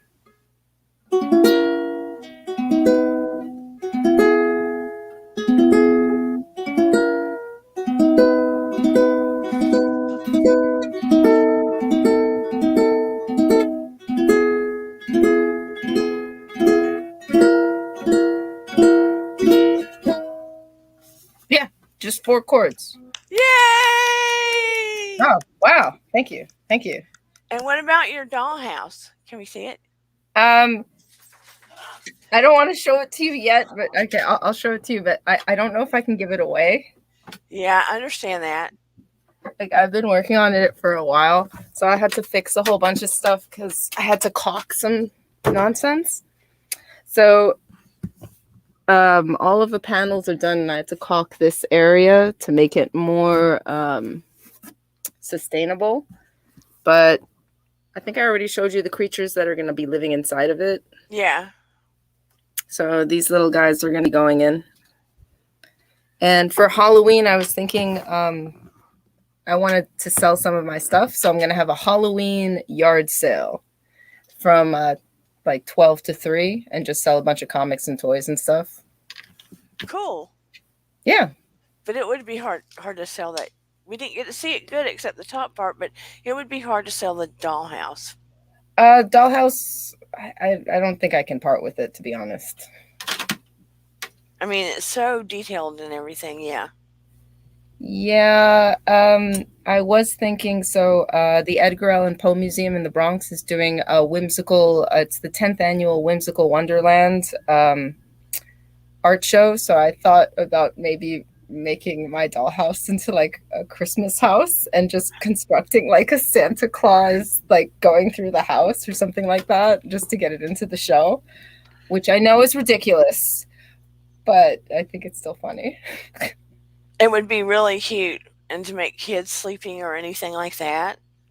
Yeah, like just have the entire dollhouse constructed as it would any house and just have like a little Santa, creeping in. I no nothing more whimsical than that. Yeah, that would be beautiful. Have the elf that's supposed to be on the shelf like doing something crazy in the house. I don't know. Well, I don't know if you know Neil Gaiman, but he wrote this poem, Nicholas Was, and it's a really weird poem about how the elves just stole Santa Claus and like force him to give gifts. Uh, you I could know. you could look it up. It's really funny. But Nicholas was, like, oh, all he wanted was just one day, and then the elves just took him and forced him to give gifts. Oh, that sounds pretty cool. Yeah, it's a really funny poem. I mean, if you have a whimsical, albeit evil sense of humor. How are you doing? I'm doing better actually. Yeah. Good. Yeah. Uh, Stuff with my folks is a little weird, and my sister had to put her dog to sleep. Hmm. So family situations. I feel like whenever we get towards the holidays, my family just kind of unravels a little bit. I don't Yeah. know if it's the same with everyone, but it feels like whenever there's a major event in my family, everyone just goes crazy. Yeah. Get it. Yeah. Been sending light your way. Thank you. I appreciate that. Have been concerned about you. Been thinking about you. So, Yeah, it's been a rough couple of weeks, but I think I'm starting to get better. but don't think people aren't sending light your way and thinking about you and wrapping you up in it when we don't get to talk to you. Actually, you gave me some good advice. I was listening to, I didn't type in, but you mentioned something about being a victim and how sometimes you can actually do the victim role, like, oh, everything happens to me. And I think maybe I was putting myself in that space. And the minute I started to take myself away from it, I realized what I needed to do to correct that behavior. So thank you. Oh, I didn't know, but thank you. You're welcome. Look, I've done it before when I was younger. I just think it's really easy to do, oh man, this bad thing happened to me. Well, I'm just gonna be bad. Yeah. It Or people need to help me. Yeah, I've done that when I was younger. Yeah. I think it's like a defense mechanism. Yeah, it makes you stuck. Yeah. Stuck. That's a And, good way of, yeah. and sometimes it makes you angry or bitter. Yeah, I've been there. Angry and bitter. Yeah, that sounds about right. But you know, you have to push through it and Yeah, then realize where you are. but when I started to shift, it made me more I'm going to find a way through this. That's where my the shift changed from angry and bitter to I'm going to find a way. Yeah. Even if it wasn't logical, that was where my mindset went. Oh, but that actually does make sense. I feel like a lot of my depression comes from when I feel like due to Hopeless. certain, yeah, like hopelessness in certain parameters, like, oh, this is not what you're supposed to do. But then when I just do what feels natural, I'm fine. I call it, it makes no sense and it's stupid as hell sometimes, but I call it superhero mode. Oh, I love that. No, no, no, that makes perfect sense. I know exactly what you mean. I shift from, and I don't go into victim mode anymore, but when I was younger, I would go into, because it would feel hopeless. And it was like I didn't know what to do. But part of it was because I was in a marriage where um, I was very young and it was AB. I'm not going to say the word. Got it. Okay. So I felt hopeless and I felt like a victim because I was. You get me? Yeah, no, I get you. So I was in that mindset. But I started to shift at some point, especially when I had Noah, from that to superhero mode to I'm going to find a way. Even when I had no idea what I was going to do. And when I shifted from that to I'm going to find a way, for whatever reason, I found a way.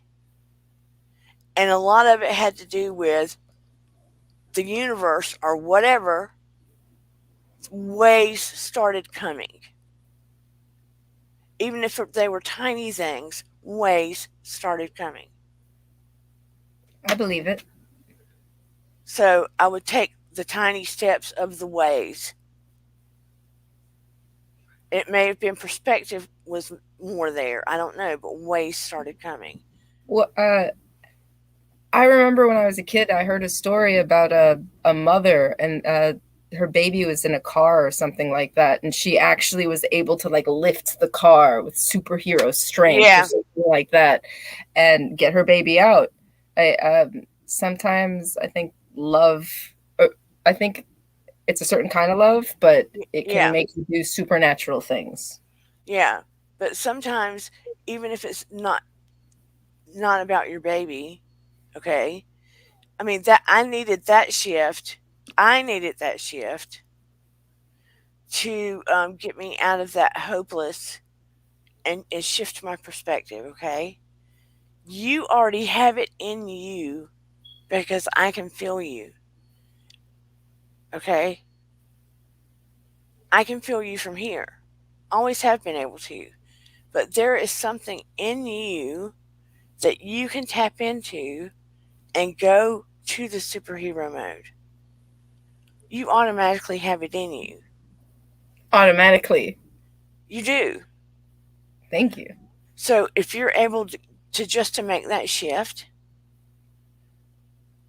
it'll make a huge difference. How do you make that shift? When you're feeling that 10 feet down in that hole Just and you're going, I can't do this. I'm not going to sink any lower. I have to grab that ring, that ring that they throw out of a boat. Life that oh, life lifesaver. Yeah, I've got to grab that lifesaver. This sucks. Then you call on that superhero button, right? So you go into that mode.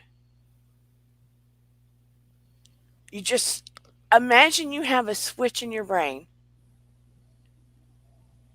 and you know that one little place that it goes when it starts going down, down, down, and you hit that one spot where that pain is just penetrating. You know what I'm talking about. I do. When it gets to that one spot and you're like, hell no. And you imagine switching that button to the other side. That's when you go there. It's almost like training your body like a vessel. So once you start to feel yourself come down, you know what to do to bring yourself back up. Exactly. And that's basically what I had to do. Oh, I can understand that. I think my problem is just consistency. I've been doing Tai Chi every morning and that really helps.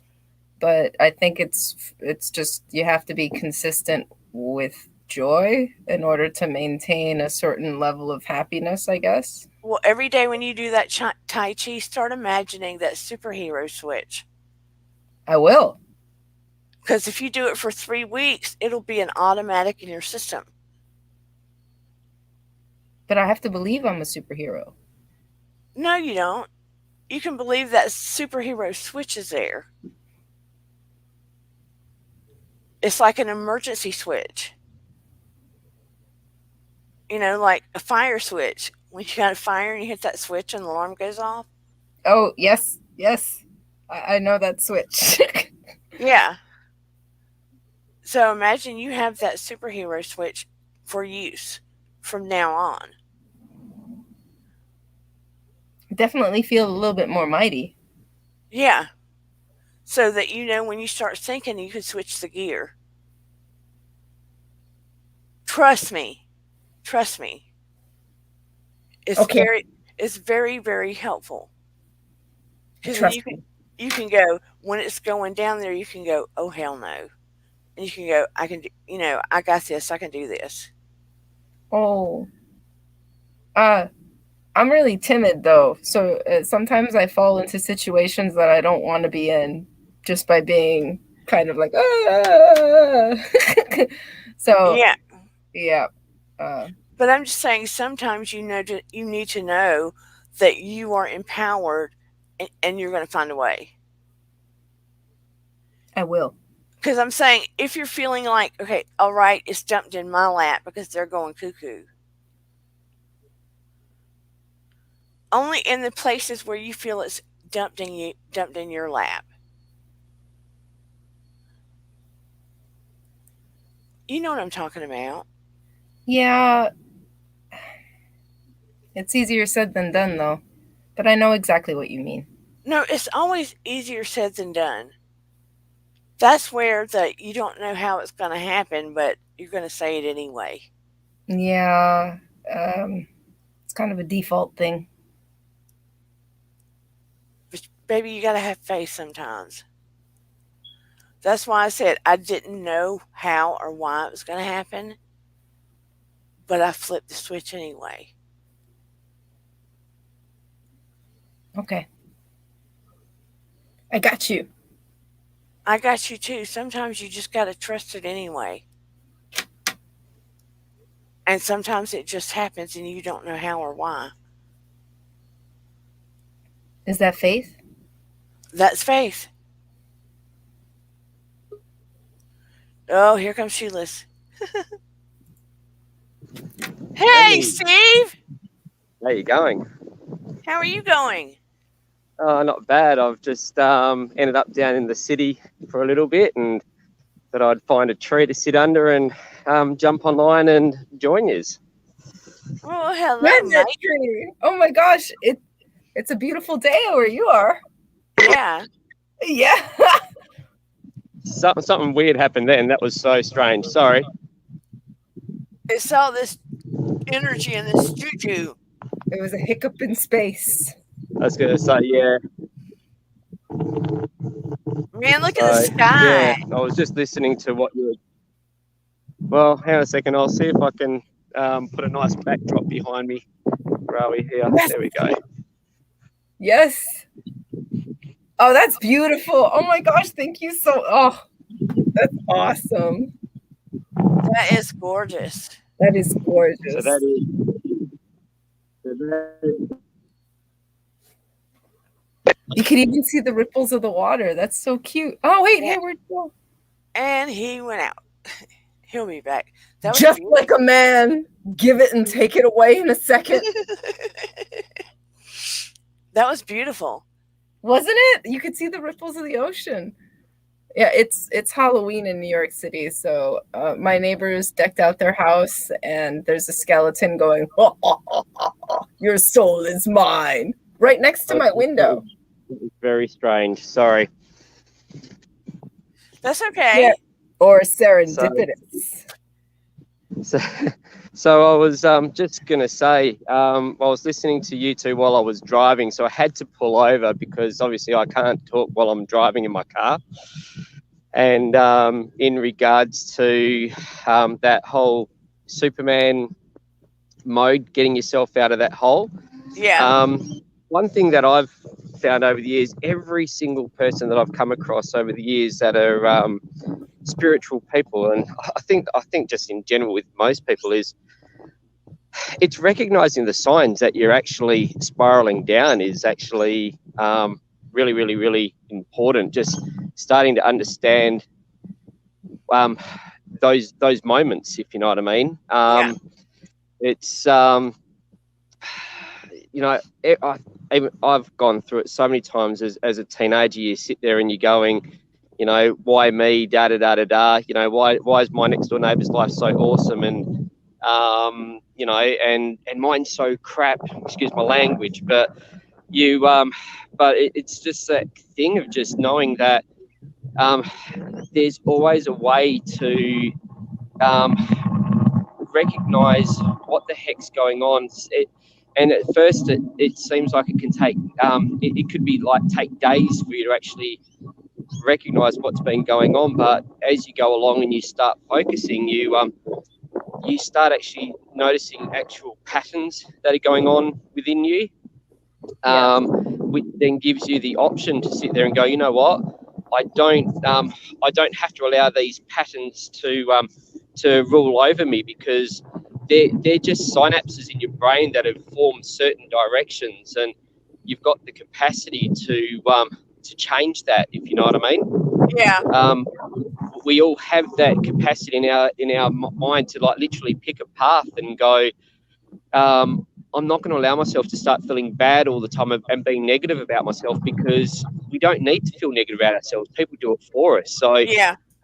if we can turn around and be positive towards each other and ourselves in particular, the better and the faster we can actually move forward and get ourselves out of that rut and go, geez, that only lasted 10 minutes.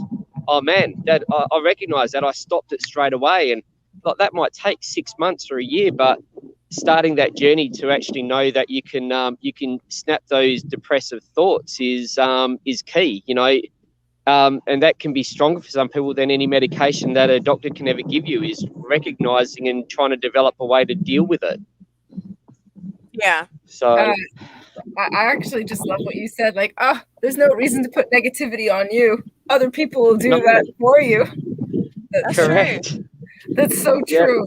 And if I know, feel like sometimes when you put the negativity onto yourself, it's more detrimental to your character. Like, I can deal with someone not liking me, that's fine. But when I don't like myself, I sit in it. Yeah. correct.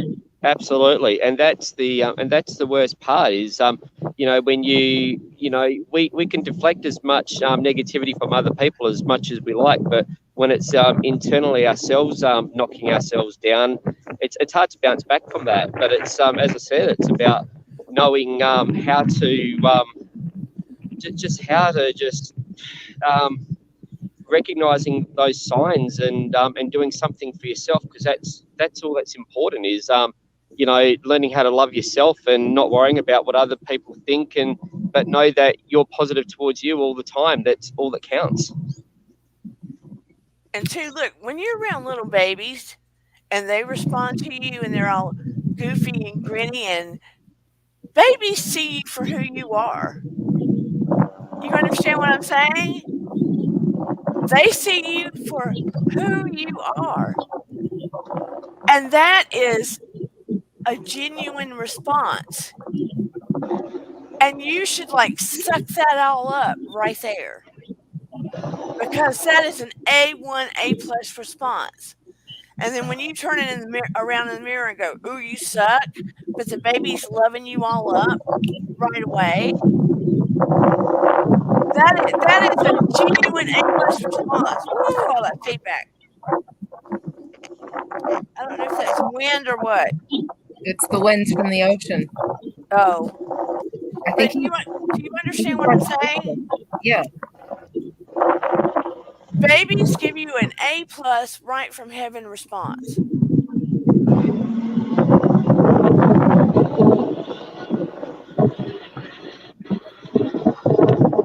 So that's what you should be about.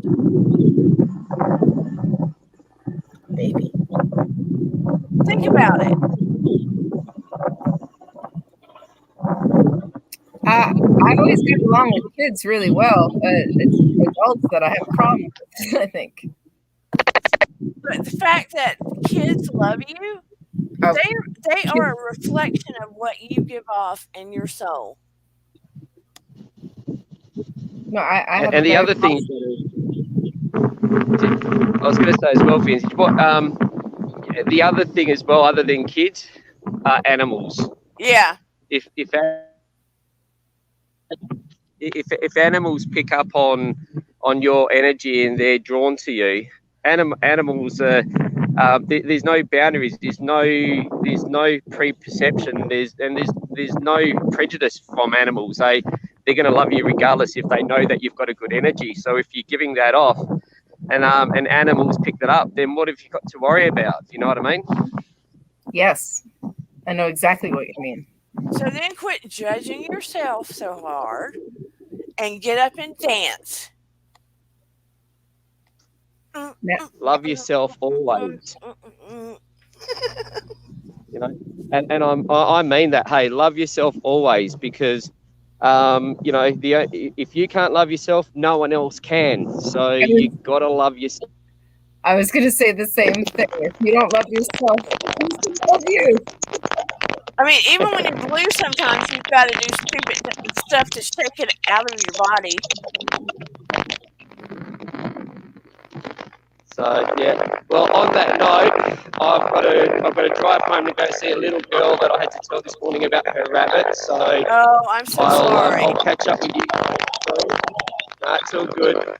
But just wanted to make sure I jumped in, because we all need to be reminded that it's of who we are and where we are and what it's all about. But just remember, always love yourself, number one. Okay, thank you. Thank you. On that note, I love you all. Have a great night. Bye-bye. It was worth listening to the buzz, but still. He's a sweetheart. Isn't he? Oh my Yeah. gosh! And it's sunny and beautiful in Australia. So But anyone who wants to travel, they've got to go put down their pet rabbit. He's got to go tell his little girl. yeah. So bless his heart. But on that note, I guess I should close out. I hope that in this live we have all learned something. I hope. I have. And you are a precious, loving soul. And know that you are so greatly appreciated and embraced on this channel always. I adore you, Dana. I'm sure everyone in the chat does as well. Well, You're a very special person. You are greatly loved and adored. And when you don't come up or you're I'm not, showing. when you don't come up or you're not around, I think about you and I worry about you. I do. You don't need to worry about me. I'm safe. But you have to know, when I don't see people in here that are regular, especially you, I've been following you forever. I remember you from back in the days. But I do think about Oh. What's going on? Are you okay? Things like that. Why, Dana?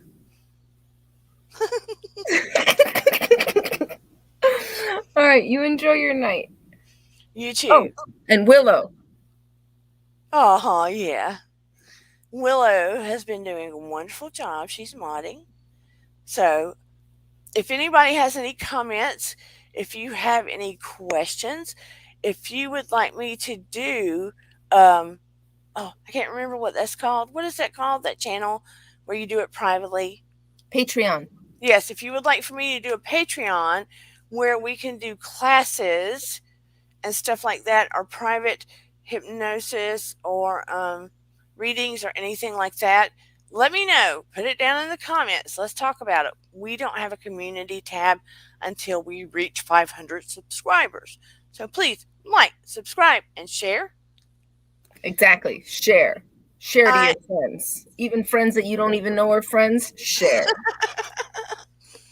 I appreciate and adore all of you. All right, bye guys. And I genuinely do appreciate everything you have to say. And I love it when you, hello, Mark Kropka, um, when you participate in the chat and tell me your thoughts. It does really add to the whole conversation. I hope you have a wonderful weekend. And remember, your vibe attracts your tribe. Yes, just let me know what you're thinking down in the comments. And I Perfect. shall see you all on Wednesday. Bye, everybody. Take care. Thank you so much. I hope you did get something out of this. And I love you all. Thank you. And good night.